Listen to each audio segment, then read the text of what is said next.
Look, if you're going to imprison a human engineer, maybe don't do it in a structure made entirely of refined titanium alloy. Just some friendly advice from someone who's about to explain exactly why Emperor Thraxion the Magnificent, ruler of the Obsidian Empire and self-proclaimed master of 17 star systems, is actually Thraxion the Magnificently stupid. But let's back up. Dr. Maya Reeves hadn't meant to humiliate the Emperor's entire war fleet. She was just tinkering. That's what humans do when they're bored. Some people knit, some people garden. Maya built a harmonic frequency disruptor out of spare parts she found in a junkyard on Proxima Station. It was supposed to be a pest control device for her apartment. The roaches on Proxima were the size of small dogs and twice as aggressive. Turns out, the exact frequency she decalibrated it to also happened to make every ship in Thraxion, Esa Armada, emit a sound that roughly translated to, "I am a pretty little teapot" in 17 different languages. Simultaneously, during the Emperor's big military parade. Oops. Thraxion, who had all the humor of a black hole and twice the gravitational pull of ego, did not find this funny. Everyone else in the galaxy did, which made it worse. The video went viral. Someone auto-tuned it. There were remixes. It was, as the kids say, a whole thing. So now Maya was here, in the Obsidian Fortress, which Thraxion had personally described as the most escape-proof prison in the known universe, while glowering at her through the energy field of her cell. He had this way of glowering that suggested he'd practiced in a mirror, probably had a whole routine. Glower, dramatic cape swirl, threatening monologue. The usual dictator starter pack. "You will rot here, human," he'd said, doing the cape swirl. Nailed it, honestly. 10 out of 10 on the dramatic exit. These walls are impenetrable. This fortress has held the most dangerous criminals in the galaxy for 300 years. You will never see the stars again. Maya had nodded politely, already mentally cataloging the 6 structural weaknesses she could see from where she was standing. The thing about engineers is that they can't turn it off. Show an engineer a wall and they immediately start calculating load-bearing capacity, material composition, and potential failure points. It's a blessing and a curse. Mostly a curse at parties. Great Imprisoned, though. The Obsidian Fortress was built into an asteroid, which was smart. The walls were 3 meters thick, which was smarter. But they were made of refined titanium alloy, with a crystalline structure that made it both incredibly strong and, if you knew what you were doing, incredibly useful for building other things. Like, say, a spaceship. Maya ran her fingers along the wall of her cell. Smooth. Cold. Absolutely gorgeous craftsmanship. Probably cost a fortune. The energy field humming at the cell entrance was powered by a central reactor, which meant conduits running through the walls. Conduits meant access points. Access points meant opportunity. She smiled. Thraxion had made exactly one mistake.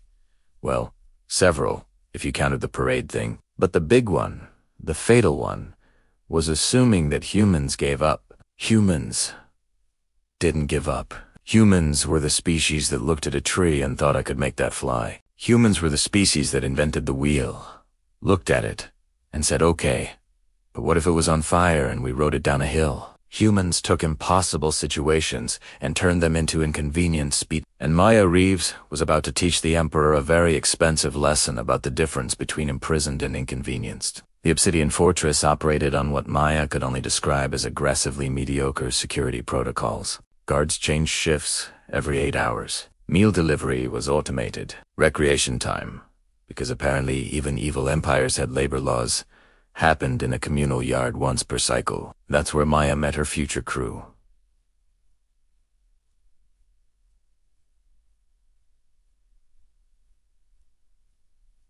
Kev was hard to miss, mostly because he was 7 feet tall, had 4 arms, and was currently bench pressing another inmate for fun. He was a Torguthi, which meant he came from a high-gravity world and could probably punch through a bulkhead if he felt motivated. He had orange skin, too many teeth, and a personality that could best be described as golden retriever with explosives training.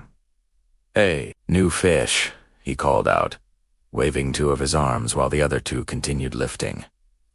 "You're the human, right? The one who made the fleet sound like kitchenware?" Guilty, Maya said. You're Kev. I heard you got arrested for blowing up a moon. It was a small moon, Kev protested, setting down his living barbell, and it was abandoned. Mostly, like 70% abandoned. Nobody proved anything about the research station. He grinned, which involved way too many teeth for comfort. But yeah, excessive enthusiasm with demolition charges. The judge said, I had a reckless disregard for structural integrity. I took it as a compliment. It basically is a compliment, Maya agreed. How do you feel about applied demolition? Like precision work? Kev's 4 eyes lit up. I love precision work. Wait, why are you asking? You planning something fun? Before Maya could answer, a voice echoed directly in her head. Please don't plan something fun. Fun gets people killed. I don't want to die. I've already died twice this week in my imagination, and it was very unpleasant both times. Maya looked around. Who said that? Down here, at her feet, approximately the size and shape of a cucumber with eye stalks, was Pip. Pip was a Mindredder, which was both her species name and job description. She looked like someone had taken a slug, given it anxiety, and then amplified both to cosmic proportions. You're telepathic, Maya said. Unfortunately, yes.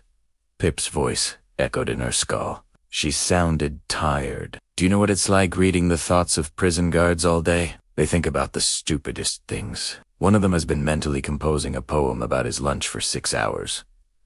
It doesn't even rhyme properly. I'm in hell. Why are you in prison? Maya asked. I accidentally read Emperor Thraxian's thoughts during a state dinner. He was thinking about his fear of small spaces and his childhood nickname, which was Thraxipu. I couldn't help it. The thought was very loud. I may have laughed. Out loud. During his speech about military dominance, Pip shuddered. He doesn't forget. Maya crouched down. How do you feel about reading guard thoughts? On purpose. For a good cause. Both of Pip's eye stalks swiveled toward her with what might have been horror. What kind of good cause? The escaping kind. Kev laughed so hard he had to sit down. All 4 arms clutched his stomach. You're joking. Nobody escapes the Obsidian Fortress. It's literally impossible. It basically is a compliment, Maya agreed. How do you feel about applied demolition? Like precision work? Kev's 4 eyes lit up. I love precision work. Wait, why are you asking? You planning something fun? Before Maya could answer, a voice echoed directly in her head. Please don't plan something fun. Fun gets people killed. I don't want to die. I've already died twice this week in my imagination, and it was very unpleasant both times. Maya looked around. Who said that? Down here, at her feet, approximately the size and shape of a cucumber with eye stalks, was Pip. Pip was a Mindredder, which was both her species name and job description. She looked like someone had taken a slug, given it anxiety, and then amplified both to cosmic proportions. You're telepathic, Maya said. Unfortunately, yes. Pip's voice echoed in her skull. She sounded tired. Do you know what it's like reading the thoughts of prison guards all day? They think about the stupidest things. One of them has been mentally composing a poem about his lunch for 6 hours. It doesn't even rhyme properly. I'm in hell. Why are you in prison? Maya, ask it. I accidentally read Emperor Thraxian's thoughts during a state dinner. He was thinking about his fear of small spaces and his childhood nickname, which was Thraxipu. I couldn't help it. The thought was very loud. I may have laughed out loud. During his speech about military dominance, Pip shuddered. He doesn't forget. Maya crouched down. How do you feel about reading God thoughts on purpose? For a good cause. Both of Pip's eye stalks swiveled toward her with what might have been horror. What kind of good cause? The escaping kind. Kev laughed so hard he had to sit down. All 4 arms clutched his stomach. You're joking. Nobody escapes the Obsidian Fortress. It's literally impossible. It's literally titanium alloy, Maya corrected. Which, fun fact, is exactly what you need to build a Class C starship hull. These walls are basically a spacecraft that's currently shaped wrong. I'm going to reshape it. Pip's mental voice went up several octaves. You want to build a spaceship out of the prison. Well, we're inside the prison. That's insane. That's beyond insane. That's so insane that insanity is looking at it and going, wow, that's a bit much. Technically, we dismantled the prison systematically while constructing the ship in a way that doesn't alert the guards until we're ready to launch, Maya said, pulling out a piece of smuggled graphite. She started sketching on the rec-yard floor. See, the walls are 3 meters thick. We only need 0.8 meters for hull plating. That leaves us with 2.2 meters of material per wall section. The cell block is roughly 80 meters by 40 meters. That gives us approximately 17,000 cubic meters of refined titanium. A small transport ship needs maybe 2,000 cubic meters. We'll have material to spare. Kev stopped laughing. Eliande over his 4 eyes, studying her calculations. Wait. You're serious? Completely. You're actually going to try to build a spaceship out of prison walls? Not try. Going to. Kev's grin returned. Wider this time. I'm in. When do we start? Pip made a sound like a mental whimper. We're all going to die. I am going to die with a 4-armed demolitions expert and a human who thinks walls are Lego blocks. This is my nightmare. This is literally my nightmare, except usually there's also a giant space owl and everyone else. Naked, so you're in, Maya asked. A long pause. Then, miserably, I'm in. But only because the food here is terrible, and I am pretty sure one of the guards is planning to write a novel about his feelings. I can't endure that. I'd rather explode in space. That's the spirit, Maya said. Now, here's what we need to do first. Kev, you're going to start a fight. I love this plan already, Kev said. Pip, you're going to make sure the guards think it is just normal prison violence? Well, I steal 3 sonic wrenches from the maintenance crew. I hate this plan immediately, Pip said, and I am going to convince them to store us all in the same cell block section so we can work together. Kev cracked all 4 sets of knuckles. Best day ever.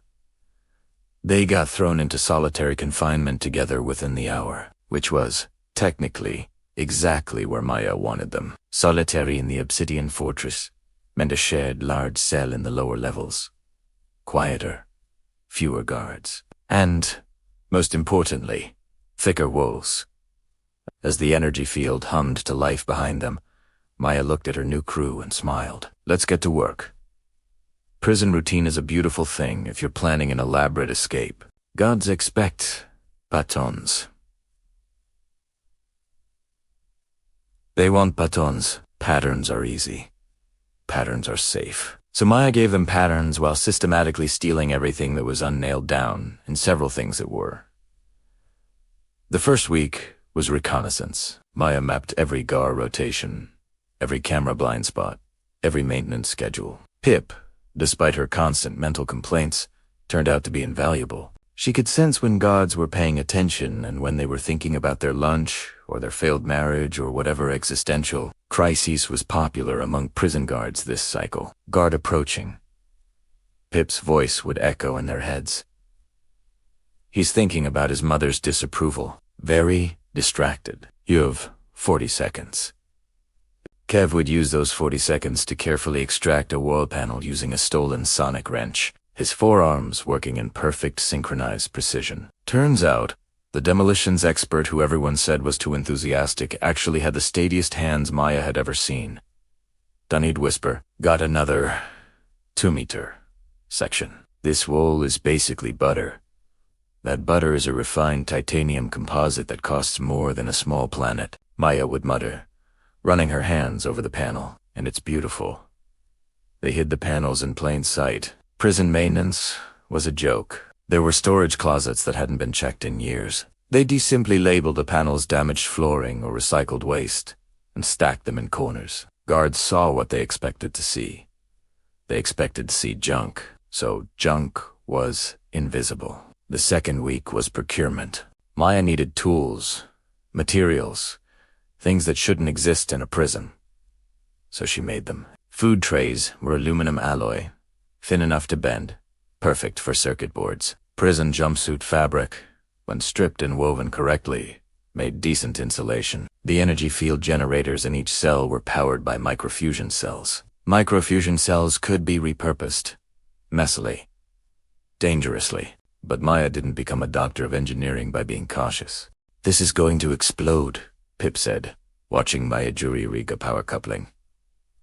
"Probably not," Maya said. "Your thought suggests a 63% chance of explosion. So, probably not." "That's not what probably means. It didn't explode. It did make a sound like a dying whale and briefly turned everything in the cell blue. But it worked." Maya now had portable power. Portable power meant portable tools. Portable tools meant freedom. Kev's job was extraction. During the prison's loud hours, when the factories in the lower levels ran at full capacity and the noise was deafening, he'd carefully demolish sections of wall. Not obviously, just enough to remove panels, reinforce the remaining structure so it didn't collapse, and make it look like normal wear and tear. He worked with the precision of a surgeon and the enthusiasm of a kid in a candy store. "This is amazing," he'd say, all forearms moving in a blur. "I've never demolished something this carefully before. Usually it's just boom and hope for the best. This is like art.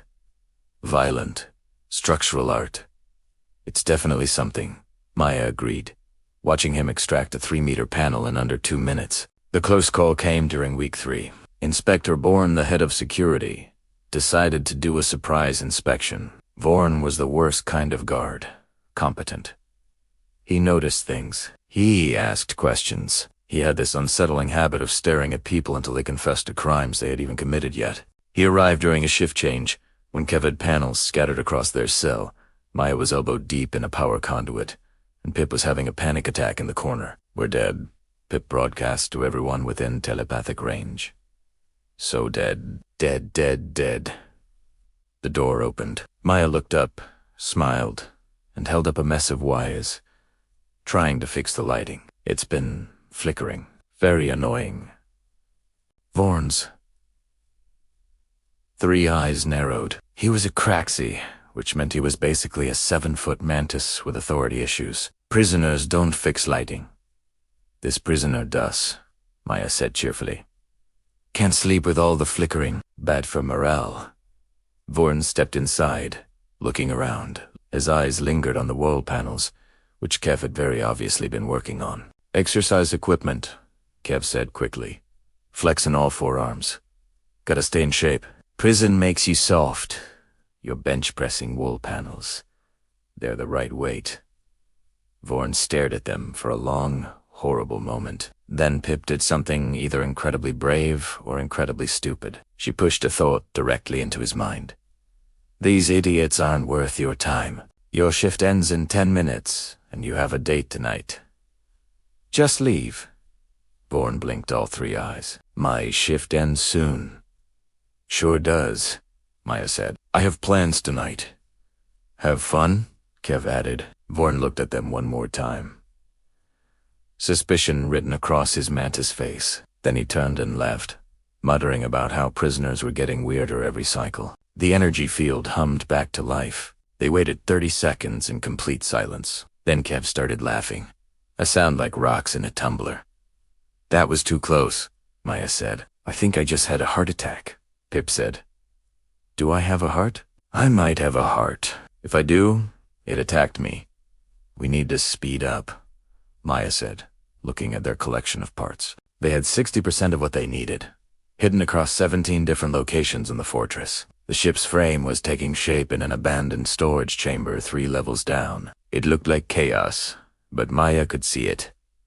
The skeleton of a small transport, slowly forming from the bones of the prison itself. 2 more weeks, she said. "We finish this in 2 more weeks, or we don't finish at all."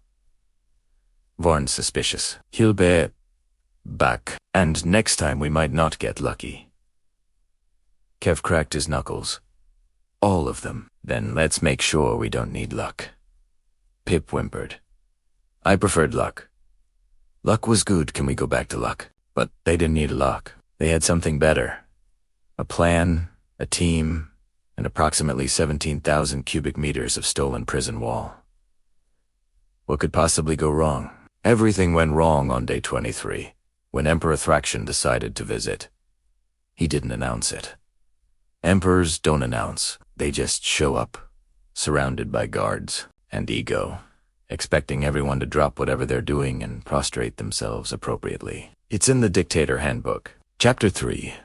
Surprise Inspections and You.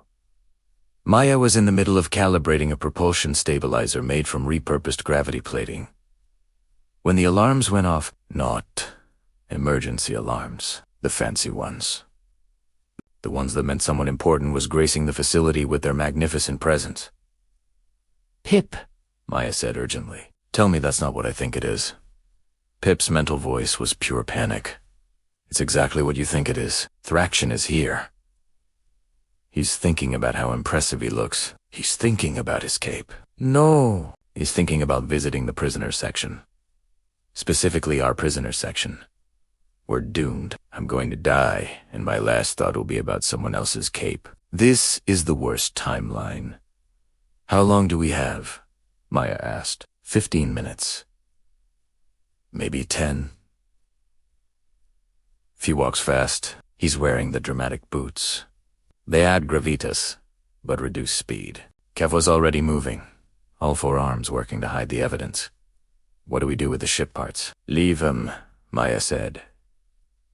The storage chamber is 3 levels down. He won't go there. We just need to clean up here and act normal.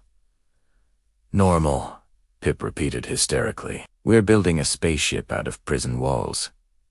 What part of this is normal? The part where we're bored prisoners doing bored prisoner things, Maya said, shoving a bundle of wires under her bunk. Kev. Hide the tools. Pip, I need you to do something incredibly difficult. I'm not reading the Emperor's mind again. Last time, I got arrested. Not his mind, his guards. I need to know exactly what he's thinking before he gets here. Can you do that? A pause. Then, miserably, yes. But I hate it.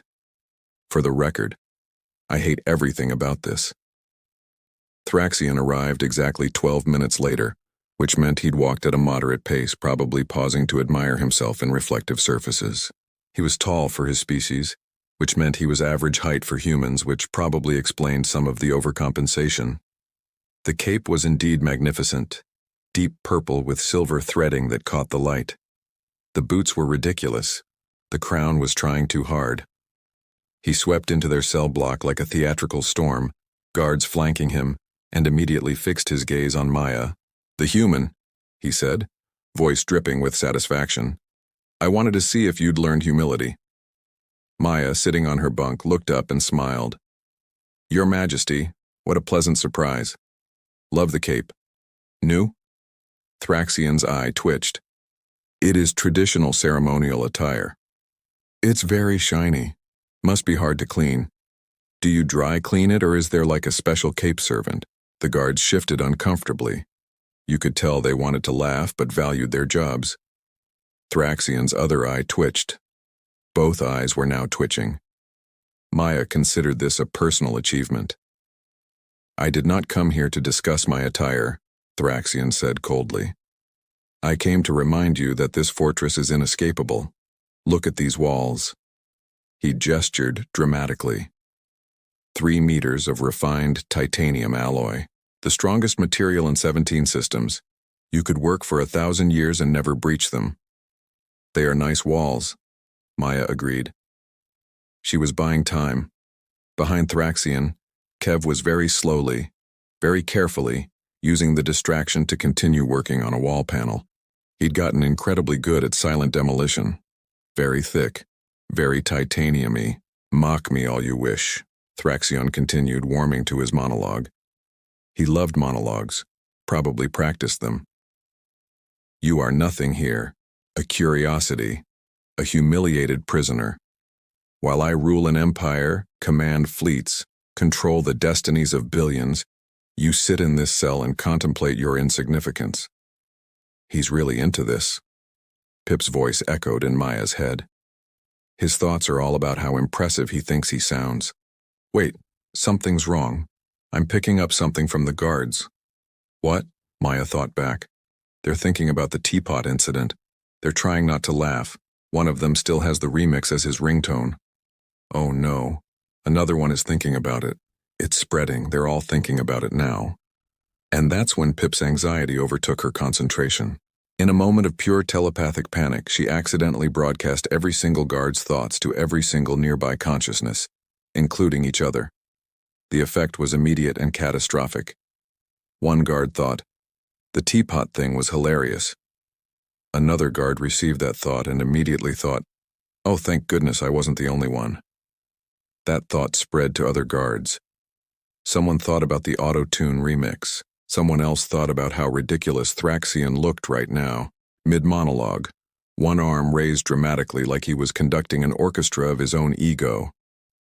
Thraxian stopped mid-sentence. "Why is everyone smiling?" "We're not, Your Majesty," said a guard who was definitely smiling. "You are distinctly smiling." "It's a respectful smile, sir." "There's no such thing as a respectful smile in this context." Maya seized the opportunity. "You know what, Your Majesty, you're right, I am humiliated. Totally humiliated. In fact, I'm so humiliated that I've just been sitting here, doing nothing, definitely not planning anything, just accepting my fate like a good prisoner. You win. Congratulations." It was too much. Too obvious. Thraxian's eyes narrowed. "What are you planning?" "Nothing." "You're planning something." "Your Majesty thinks everyone is always planning something," Maya said. "That's paranoia talking. Maybe you should see someone about that. The Empire probably has excellent mental health benefits." One of the guards made a choking sound that might have been a suppressed laugh. Thraxian turned on his heel, cape billowing perfectly, and stormed out. "Inspector Vorn." Vorn appeared from somewhere, moving like a shadow. "Yes, Emperor? I want this cell block searched thoroughly. Something is wrong here. The human is too comfortable." "Of course, Your Majesty." "And find out who has that cursed teapot song as a ringtone. I want them reassigned. To the outer colonies. The cold ones." The entourage swept away, leaving a wake of nervous guards and 3 prisoners who were absolutely, definitely, not breathing normally. "Well," Kev said, still holding a wall panel he'd somehow managed to keep hidden during the entire exchange. "That could have gone worse." "We have 48 hours, Maya said. "Maybe less. Vorn's going to tear this place apart. We need to finish the ship now." "Now?" Pip's mental voice cracked. "The ship is 60% complete. 60% is not a flying percent. Then we'd better work fast," Maya said, already moving toward the cell door. "Because either we fly out of here in 2 days, or we spend the rest of our lives explaining to Thraxian why his prison has a spaceship-shaped hole in it." "I hate humans," Pip muttered. "I hate humans so much." "You're all insane. Every single one of you." "Yep," Maya agreed cheerfully. "Now come on. We've got a ship to finish." The next 48 hours were a blur of welding, wiring, and wondering why Maya thought any of this was a good idea. Spoiler: it was a terrible idea. It was just slightly better than all the other terrible ideas available. They worked in shifts. Kev would demolish wall sections during the factory noise hours, his forearms moving with practiced efficiency. Each panel he removed was immediately transported 3 levels down to the storage chamber, which had become their shipyard. It was cramped. It was dark. It was absolutely not up to code for spacecraft construction. It was perfect. Maya worked on assembly. The ship was taking shape, and it was beautiful in the way that only desperate improvisation can be. The hull was titanium alloy prison wall. The propulsion system was repurposed gravity plating and ion thrusters she'd built from conduit materials. The life support system was a combination of air filtration units stolen from the prison's ventilation system and some truly inspired ductwork. The navigation computer was 3 data pads duct-taped together running code she'd written in stolen maintenance time. "This looks like a flying disaster," Pip observed. her telepathic voice somehow managing to sound exhausted despite being entirely mental. "It's not flying yet, so technically it's just a stationary disaster," Maya said, calibrating the fuel flow regulators. Big difference. Pip had discovered something unexpected about herself. She was good at coordination, while Maya engineered and Kev demolished. Pip kept track of everything. Guard positions, tool locations, which panels went where. Her telepathy meant she could communicate instantly with both of them across the entire facility. She'd essentially become their central nervous system. "Vorn is on level 3. She'd broadcast. "He's thinking about your cell. He's suspicious. You have maybe 6 hours before he orders a deep search." "Copy that," Maya would respond. "How's Kev doing with the starboard stabilizer?" "He's 3 minutes behind schedule because he stopped to admire his own demolition work." "I can hear you." Kev's voice echoed in their minds, and it was beautiful. "I'm an artist. Artists appreciate their art." "You're an artist on a deadline," Maya shot back. "Move it." The ship's skeleton was complete by hour 30. The hull plating went on by hour 40. The internal systems were a nightmare of improvised engineering that would make any proper spacecraft designer weep, but they functioned. Mostly. The power couplings had a tendency to spark. The artificial gravity was questionable at best. The weapon systems were non-existent, unless you counted Kev, who had appointed himself ammunition and seemed thrilled about it. Hour 45. Inspector Vaughan ordered a full cell inspection. They had 3 hours, maybe less. "This is it," Maya said, her hands flying across the makeshift control panel. "We launch, ready or not." "How's the hull integrity?" Kev ran all 4 hands along the seams. "Solid. I mean, not. Spacecraft Safety Commission approved solid, but solid enough that we probably won't explosively decompress immediately." "Such confidence," Maya muttered. "The engines aren't fully calibrated," Pip added, her mental voice tight with stress. "You're going to have about 70% thrust capacity. 70% is enough to clear the asteroid." "Is it though? Is it really?" "Going to have to be." Hour 47. Alarms started blaring. "Note day. Fancy Emperor's here. Alarms. The bad ones. The prisoners are doing something unauthorized alarms. They found something." Pip broadcast urgently. "Not the ship, but they found the missing wall sections." Vaughan is furious. He's ordering a facility-wide lockdown. "All prisoners, 2 cells. Full search. Protocols. We have minutes." Maya's hands moved faster, wire-tokened white. Power to systems. She was hot-wiring the incomplete ship to the prison's main power grid.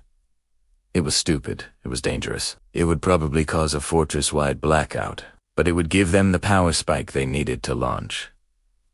"Kev, seal the hull," she ordered. "Pip, get inside." "Now." "The entry hatch isn't finished," Kev protested. "Then finish it. In the next 60 seconds.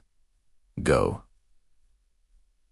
The ship shuddered as primary power engaged. The lights in the storage chamber flickered and died. Emergency lighting kicked in, bathing everything in red. Maya could hear boots on metal. Guards. Running. Getting closer. 30 seconds, Pip reported. Her mental voice somehow calm now. Fear did strange things. Sometimes it paralyzed you. Sometimes it sharpened you. Pip had apparently chosen sharpening. They're converging on this level. They know something's here. They don't know what yet. 20 seconds. Maya counted down, rerouting power from non-essential systems. Life support was essential. Propulsion was essential. Everything else was optional. The ship groaned as reactor energy flooded into systems that weren't designed to handle it. 10 seconds, Kev said, welding the last hull plate into place. Done. We're sealed. 5 seconds, Pip said, there at the door. The storage chamber door exploded inward. Guards poured through. weapons raised. Inspector Vaughn in the lead, all three eyes wide with disbelief at the spacecraft sitting in his prison. "Stop them!" he screamed.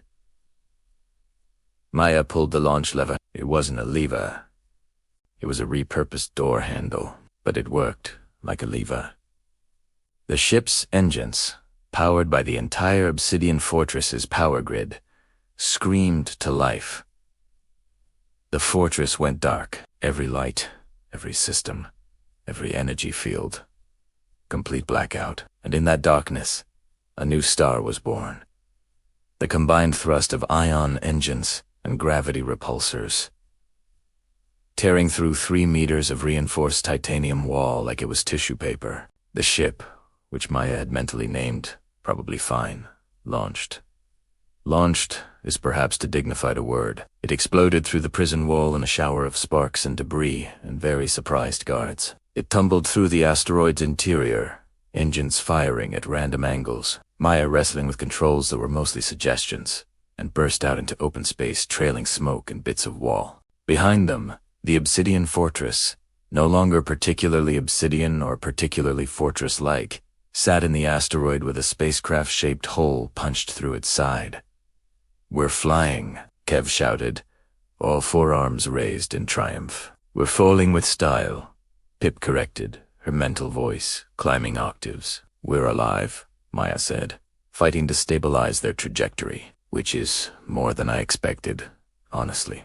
And somewhere in the ruined prison, Emperor Thraxian stood in the darkness, staring at the hole in his impregnable fortress, and screamed very impressively into the void. The thing about escaping from a maximum security prison in a homemade spacecraft is that the prison tends to have opinions about it. Specifically, violent opinions expressed through automated defense systems. "Missillock," the ship's computer announced. Maya had programmed it with a nice neutral voice, but somehow it still managed to sound judgmental. "Multiple missilocks. So many missilocks." "I can see them," Maya snapped, yanking the control stick hard to port. The Probably Fine responded, sluggishly, like a drunk elephant trying to ballet. They spiraled away from the first volley. Explosions lit up space behind them, close enough that Kev whooped with either joy or terror. "Possibly. But they're launching fighters," Pip reported. Her consciousness spread across the battlefield like a telepathic radar. 6 fighters. No, 8. Wait, 12. They're really upset about this. Can't imagine why. Maya Mutared, redirecting power from life support to engines. They could breathe shallowly for a few minutes. "Kev, we need weapons." "We don't have weapons," Kev shouted from the back of the ship, which was technically the middle of the ship because the ship was very small. "We have me, then B, weapon S, improvise." Kev looked around the cramped interior, which was mostly exposed wiring and prayer. His eyes landed on the pile of spare hull panels they'd brought as emergency materials. A grin spread across his face. Oh, this is going to be fun." He grabbed a panel, cycled the airlock, and threw it like a frisbee at the nearest fighter. It worked. Sort of. The fighter swerved to avoid being hit by flying prison wall, overcorrected, and crashed into another fighter. Both exploded in a very satisfying fireball. "That counted," Kev declared. "I'm a weapons system." "You're a maniac," Pip said. "Maniac weapons system." Maya was too busy not dying to comment. The Probably Fine wasn't built for combat. It wasn't really built for anything except desperation and spite. But it was fast, or at least faster than it should be, and the prison's defense systems weren't expecting a target this erratic. She dove toward the asteroid's surface, skimming within meters of the rock. Automated turrets tracked them, firing, but she used the terrain to break line of sight. Chunks of asteroid exploded around them. The ship's hull, which was never really designed to be a ship's hull, held together through sheer stubbornness, and Kev's surprisingly good welding. "Pip," Maya said urgently, "I need you to do something very difficult, and probably unethical." "My entire life is difficult and unethical at this point," Pip responded. "What do you need?" Those fighter pilots. Can you confuse them? Make them think they're seeing things that aren't there. A pause. Then, slowly, that's actually possible. It's very invasive. It's probably illegal in 15 systems. But yes, I can do that. Do it. Pip's consciousness expanded, reaching out across the vacuum to touch the minds of the fighter pilots. To them, suddenly, space wasn't empty. It was full of asteroids that didn't exist, debris that wasn't there, false sensor readings that showed they're probably fine in 12 different locations simultaneously. What's happening? One pilot screamed into comms. I've lost visual, another shouted. There are 3 of them. No, 5. No. 2 fighters collided with each other, both swerving to avoid asteroids that existed only in their minds. Another fired at a phantom target and hit a defense satellite instead. The remaining fighters broke off, their pilots too disoriented to continue pursuit. I think I'm gonna throw up, Pip said weakly. Telepathically throw up. Is that possible? I feel like I'm discovering new frontiers of nausea. You did great, Maya said, angling the ship toward open space. They were clear of the asteroid field now, the prison falling behind them, but she could see pursuit on sensors.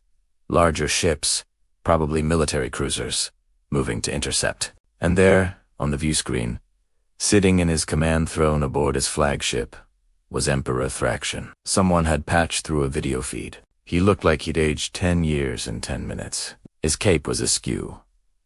His crown was crooked. One eye was twitching. Human, he roared. You destroyed my fortress. You stole my walls. You made a mockery of the Obsidian Empire. Your Majesty, Maya said pleasantly, hands still flying across controls as she calculated jump coordinates. In my defense, your fortress had terrible security and also your walls were very nicely built. Really top-quality materials. You should be proud. I will hunt you to the ends of the galaxy. That's fair, but I should mention, I left something for you in my old cell. Call it a parting gift. You might want to check on that. Soon, like, immediately. Thraction's eyes narrowed. What did you do? Nothing much, Maya said. Just left detailed structural blueprints of the fortress. Every weakness, every flaw, every security vulnerability. You know, in case anyone else wanted to build a spaceship out of your prison. The plans are very thorough. I'm an excellent engineer. The color drained from Thraction's face. All of it. He looked like a ghost of a very angry emperor. You didn't, I did though. And you know what? I bet there are at least a dozen prisoners in there right now looking at those plans, thinking, hey, that's a good idea. By this time tomorrow, you might not have a prison anymore. You might just have a collection of amateur spacecraft. Thraction opened his mouth, closed it, opened it again. No sound came out. He looked like a fish trying to process calculus. Maya smiled. Jump coordinates locked. It's been real, Your Majesty. Enjoy the renovations. She punched the FTL drive. It was untested. It was made from stolen parts and hope. It should not have worked. It worked. They're probably fine, which was definitely not fine, but was fine enough. Tore a hole in space and disappeared, leaving Emperor Thraxon screaming at an empty void in a prison that was rapidly becoming a do-it-yourself spaceship kit. And disappeared, leaving Emperor Thraxon screaming at an empty void in a prison that was rapidly becoming a do-it-yourself spaceship kit. Inside the ship, which was shaking like it was having a personal crisis, Kev started laughing. All 4 arms wrapped around his torso as he laughed so hard, no sound came out, just wheezing and tears. Pip's mental voice was quiet. We escaped. We actually escaped. I thought we were going to die. I had 17 different scenarios for how we'd die. We didn't die in any of them. We're alive. We're alive, Maya confirmed, watching the stars streak past in ways that stars probably shouldn't streak. The FTL drive was holding together. Barely. But barely was enough. Where are we going? Kev asked, finally catching his breath. Maya pulled up a star chart. Anywhere that's not here. preferably somewhere without extradition treaties. I'm thinking the frontier colonies. Loads of space, lots of need for engineers, lots of places to disappear.